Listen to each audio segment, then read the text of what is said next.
भाइयों, मेरी तरफ से सभी लोगों को अस्सलाम वालेकुम, नमस्ते, आदाब। जैसा कि अभी खबर मिली है कि हमारे ज़िले में जो एक क्वारंटाइन सेंटर है बिहारीगढ़, वहाँ से जो आइसोलेशन में 3 मरीज़ थे, क्वारंटाइन में थे, वो फरार हो गए। इस खबर को सुनने के बाद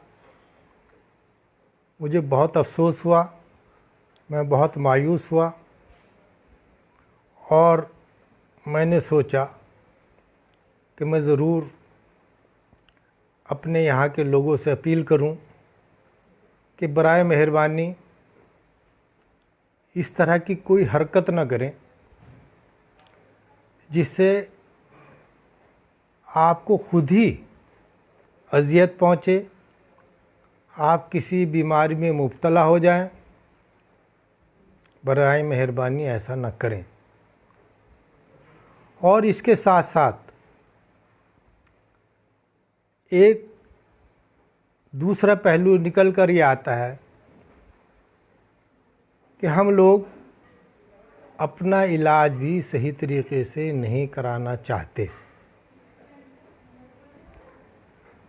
मेरा आपसे अपील है कि जब तक किसी क्वारंटाइन सेंटर के अधिकारी हम लोगों को इजाज़त न दें, तब तक हमें उस सेंटर से बाहर नहीं आना चाहिए। ये हमारे समाज की सब लोगों की भलाई के लिए है। मुझे एक और बात पे भी अफसोस है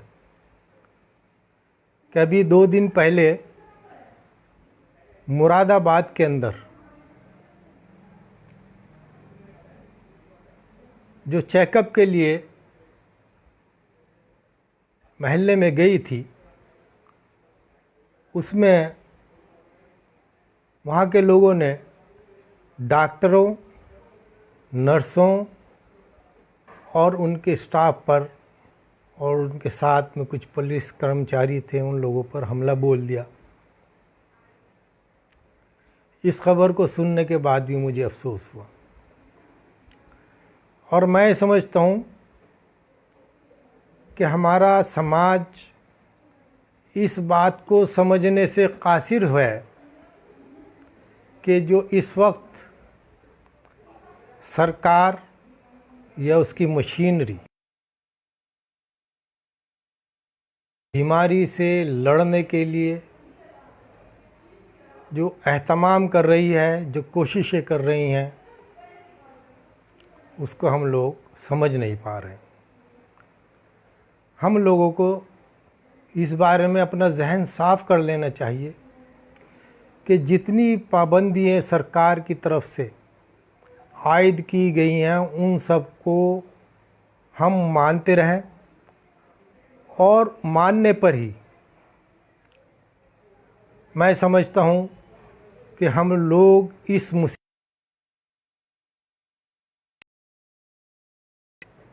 मुझे अफसोस है कि हम लोग पहले से एक मुश्किल वक्त से गुज़र रहे हैं। ख़ास तौर से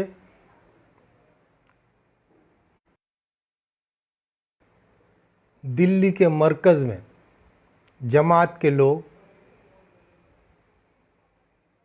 एक रूटीन के अंदर जमा हुए थे और उसमें कुछ बाहर के लोग भी, गैर मुल्की जमाती भी शामिल थे। जमात के लोग जो बाहर से आए, उनके साथ कुछ लोगों में ये बीमारी भी आ गई। चूँकि छूत-छात की बीमारी है, इसीलिए दूसरे लोगों में भी ट्रांसफ़र हो गई। लेकिन जमात के लोग भी एक कानूनी प्रक्रिया पूरी करने के बाद बाहर के मुल्कों से हिंदुस्तान के अंदर आए, जैसा कि और दूसरे हमारे भाई बाहर से आए, सरकार के कानूनों को पालन करते हुए आए, लेकिन उनकी सही तरीके से जांच नहीं हो पाई। और यही वजह है कि जो लोग बाहर से आए हैं उनके साथ ये बीमारी आई। इसमें कहीं जमात का टैग और कहीं नॉन जमात का टैग नहीं लगाना चाहिए। बीमारी थी, बाहर थी, गैर मुल्कों में थी।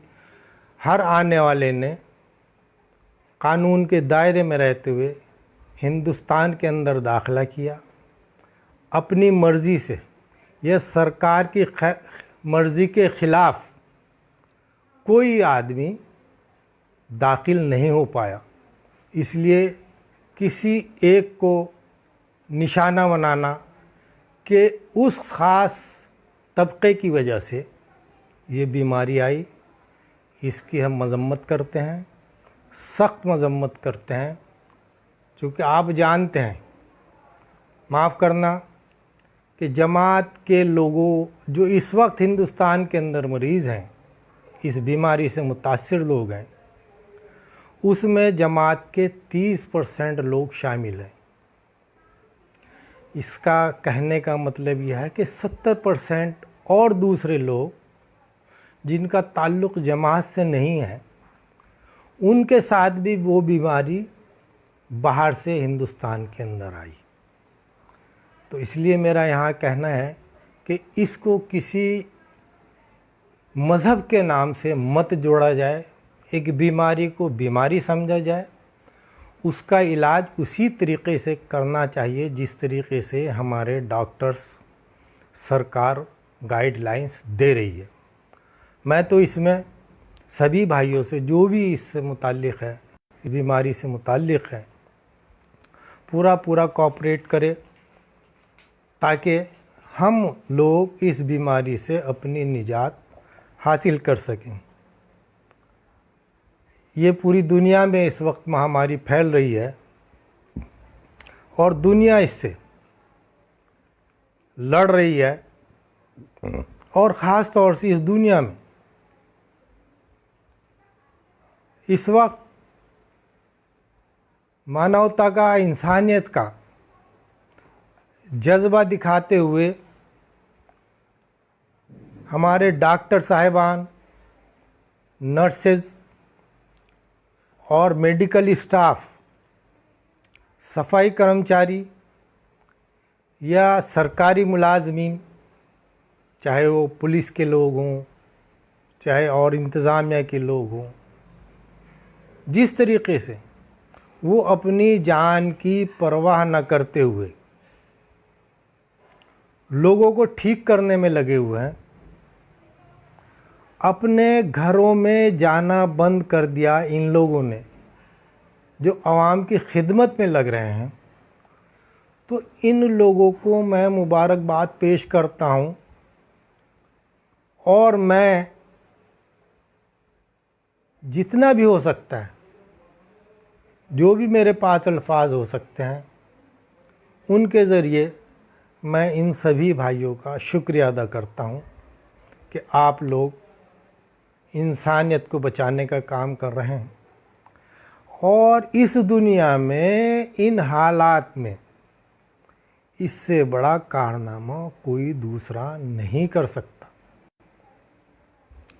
इसके साथ साथ मैं उन लोगों को कहना चाहूँगा कि बहुत सी संस्थाएं और बहुत से इनफरादी तौर पर जो लोग गरीब लोगों के लिए काम आ रहे हैं, उनको खाना पहुंचाने का, चाहे वो कच्चा राशन हो, चाहे बना हुआ सामान हो, चाहे दवाई की शक्ल हो, चाहे दूध की शक्ल हो, फ्रूट की शक्ल हो, सब्ज़ी की शक्ल हो, कुल मिलाकर उन लोगों की खिदमत कर रहे हैं जो परेशान हाल है, जो आज मजबूर हैं, खाने के लिए तरस रहे हैं।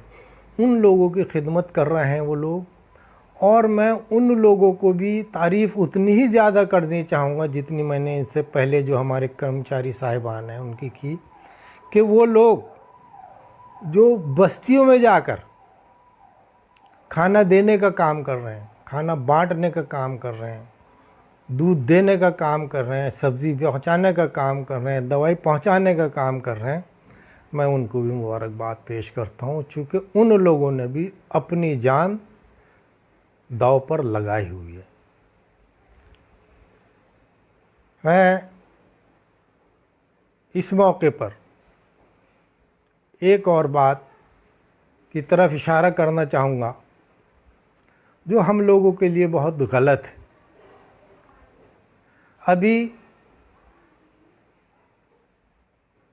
दूसरा लॉकडाउन जिसको हमारे माननीय प्रधानमंत्री जी ने ऐलान किया और वो 15 तारीख से 3 मई तक बढ़ गया, उसको सुनने के बाद जो लोग इस इंतज़ार में थे कि हम 15 तारीख को जहाँ जहाँ फंसे हुए हैं, रुके हुए हैं मजबूरी के तहत, हम अपने घरों को लौट जाएंगे, लेकिन देश की भलाई के लिए सेकंड टर्म लॉकडाउन का जो ऐलान हुआ उससे ये लोग मायूस हो गए। इनकी अपनी मजबूरी है, इनके अपने घर ख़ानदान के लोग, इनकी खेती है, और सबसे बड़ी मजबूरी ये अफसोस के साथ कहना पड़ता है कि कुछ नहीं ज़्यादातर कारोबारी लोगों ने इन लोगों को अपने काम से जवाब दे दिया और मना कर दिया कि हम अब आपको कोई तनख्वाह की शक्ल में कोई पैसा नहीं देंगे। अब इन लोगों ने जितना अपने पास जमा किया हुआ था वो सब खर्च हो गया पिछले 20 दिनों के अंदर। अब ये मजबूरी हो गए कि भाई हमको इस ऐलान के ज़रिए कि शायद कुछ ट्रेनें हमारे घर ले जाने का काम करेंगी, वो लोग स्टेशन पर पहुंच गए। लेकिन अफसोस की बात यह है कि मज़दूरों की मजबूरी को ना समझते हुए हमारे कुछ मीडिया हाउसेस ने, टीवी चैनल्स ने उन लोगों का मजाक बनाने का काम किया, बजाय इसके कि उनकी प्रॉब्लम्स लोगों तक पहुंचाने का काम करते, उनसे हमदर्दी का इजहार करते, बल्कि उसमें एक साजिश ढूंढने का काम किया। और उस साजिश को ढूंढने में हमारे मीडिया वालों को अपनी टीआरपी बढ़ाने के लिए एक बलि का बकरा विनय दुबे की शक्ल में मिल गया, और उसको ऐसा पेश किया जा रहा है कि जैसे बहुत बड़ी साजिश विनय दुबे ने कर दी। विनय दुबे के सर पर ठीकरा फोड़ दिया, वो अपनी जगह है, लेकिन बराए मेहरबानी मैं पूछना चाहूँगा कि इसी तरीके का एक वाक़ा सूरत में हुआ, वहाँ इन लोगों को कोई दूसरा विनय दुबे नहीं मिल पाया। और यही चीज़ मीडिया की नीयत पर सवाल खड़ा करता है। मीडिया हर छोटी बड़ी चीज़ में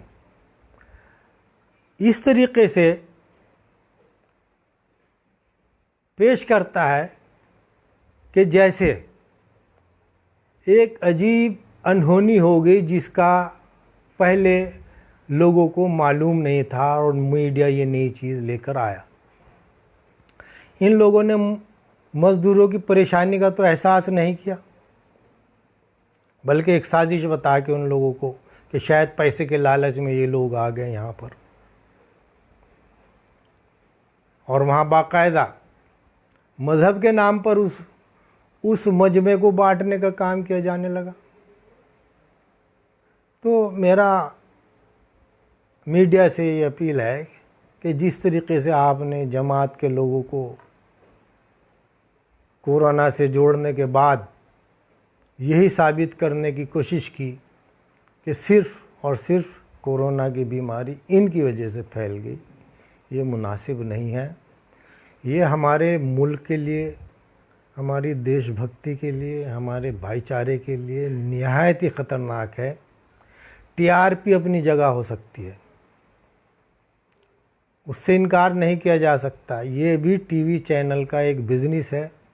माफ़ करना, पत्रकारिता की सेवाएं कम हो गई हैं, बल्कि अपने इंटरेस्ट टीवी चैनल के हावी हो गए हैं। इसलिए वो सारी चीज़ें वो करती हैं जिससे मुनाफा ज़्यादा हो, समाज में भाईचारा कम पैदा हो। ये सारी चीज़ें आज की तारीख में हमारे मीडिया वाले कर रहे हैं। लेकिन मैं ये भी कहना चाहूँगा कि ये सभी मीडिया वाले ऐसे नहीं हैं। कुछ अच्छी मीडिया के लोग भी हमारे इस सोसाइटी में मौजूद हैं जो सही पत्रकारिता करते हैं, नुकसानात भी उठाते हैं, लेकिन एक बहादुरी के साथ आवाम की सच्चाई लोगों तक पहुंचाने का काम करते हैं। तो मेरा आपसे, मीडिया के लोगों से, ख़ास तौर से, चाहे अखबार के लोग हों, चाहे टीवी चैनल के लोग हों, चाहे सोशल मीडिया के हों, बहुत ही समाज को तोड़ने वाली खबरों को बहुत ज़्यादा हाईलाइट कर रहे हैं, जबकि हमें बीमारी से लड़ना है।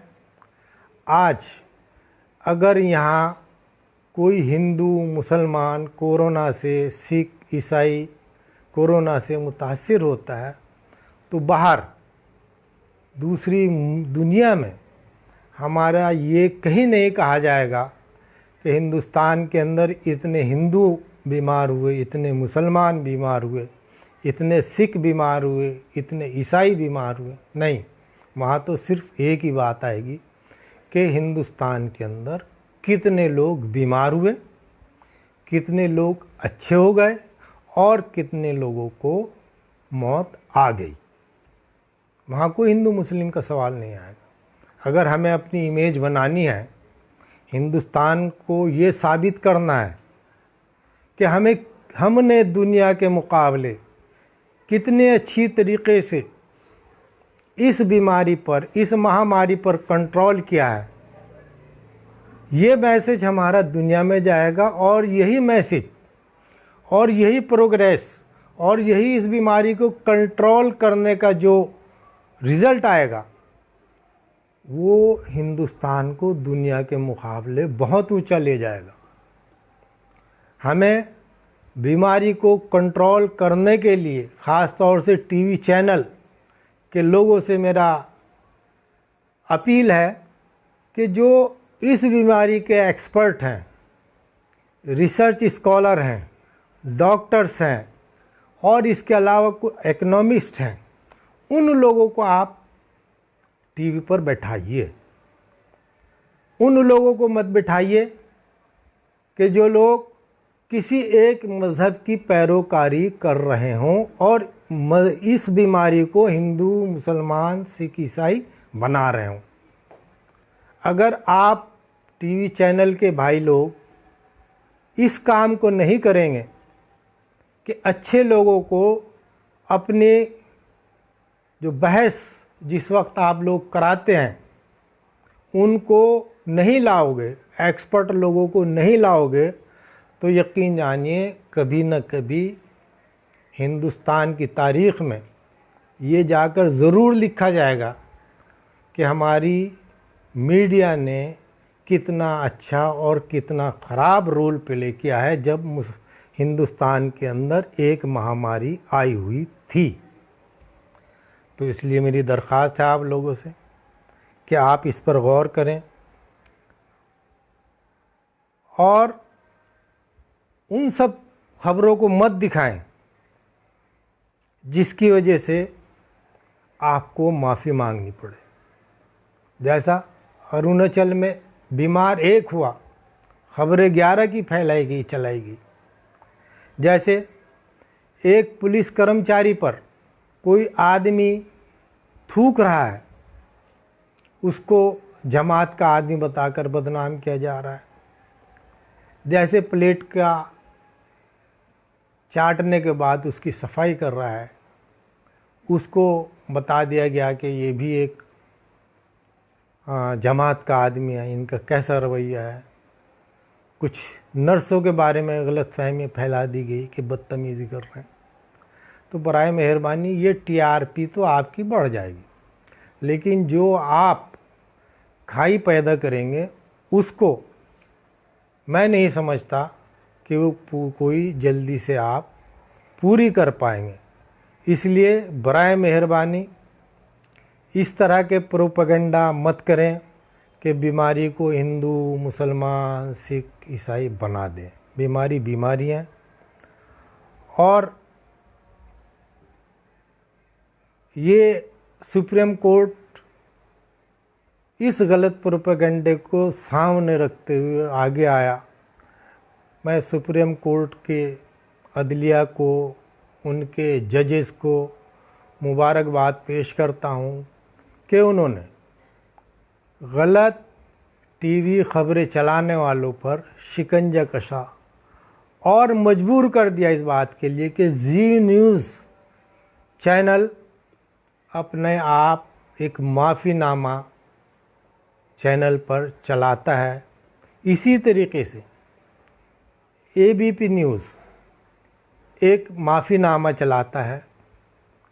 तो यहाँ कहने का मेरा मकसद यह है कि बराए मेहरबानी आप ये काम मत करें। और मैं आपसे बता दूं कि आप इस तरह की गलत खबरें चलाने के बाद समाज को कहाँ ले जा रहे हैं उसका अंदाज़ा आप लोगों को नहीं है। मैं 100% कहता हूँ कि आप लोग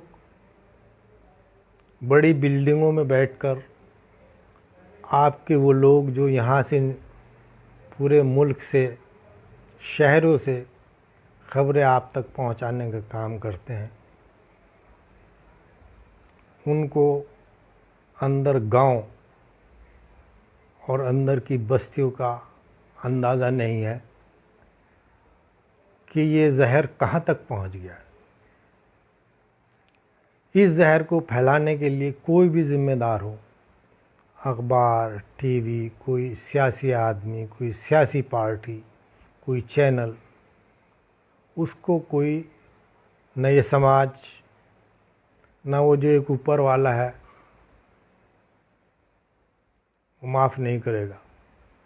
क्योंकि आज गांव के अंदर जब कोई एक राहगीर गुज़रता है, उससे नाम पूछा जाने लगा कि आप नाम बताएं।